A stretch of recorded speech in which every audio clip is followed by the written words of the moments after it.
Right there, how we all doing? It's a lovely, beautiful winter's day today. Just coming to the end of November. Oh, my nose looks red. It's cold out. Right, this one today, just got to wait for the dog again, is about guitars. Buying them, how many should you own? Do they make a difference to your playing? So there's lots of questions to be answered. The first thing is, how many guitars do you actually need? When I first started, I started off with an acoustic, and then I got an electric guitar. Here she comes. Where is she? I've got an electric guitar, and because obviously I didn't know about guitars then, so I was just happy to have a guitar. And then gradually you think, I need a Fender Strat in my life, so you get a Fender Stratocaster because all my favourite players were playing it. And then I thought, I need a Les Paul. And once I've got them two guitars, this is going back really in the early 90s, you've got everything ticked. You've got like a Strat for your single coil stuff, which does all the sounds, and you've got your Les Paul, what does your rock and your jazz. So I thought, happy days, I don't need any more guitars. And then also you need an acoustic. So my first Martin wasn't a high-end one, but I was happy with it. So where are we going with this? Let's have a think. So you got your Strat, you got your Les Paul, you got your acoustic guitar, everything's good. And back then I was just practicing, so I was happy with what I had. And then obviously you'd go to the music shop every now and again. This is back in the day, pre-internet, pre-YouTube. So you'd go to the music shop every now and again and you'd try something out. And you'd think, oh, I like that, that's a nice guitar. And then maybe you might purchase it. But fast forward a load of years, you've got YouTube. So you're sitting down on the sofa or you're in bed and you think, oh, I'll just have a little look. All of a sudden you've got a seed planted in your head that this new guitar is going to change your life. So before you know it, you've bought one and it's being shipped out and you play it for a few weeks. But after that, it's back to normal. Then you start looking at other ones, and then before you know it, you've got a huge collection of guitars, which is not a bad thing. Because one of my students once said, I said to him once, oh, I've got too many guitars. And he said, well, why are you worrying? He said, a lot of people have artwork on their walls. At least you can pick them up and play them. And I thought, that's very true. So I thought I'll keep buying them. So, but the problem is with a load of guitars, or a lot of guitars, is you've got to maintain them. And that means having them play well and having really good strings on them.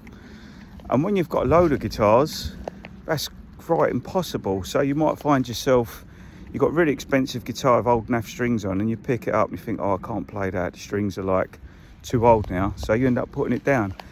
So that's where I've got to that. But as working as a professional musician, you do need a lot of guitars or their tools for different jobs, but you don't really need quite as many as I've got now. So my idea now is to thin the herd, have less but have more.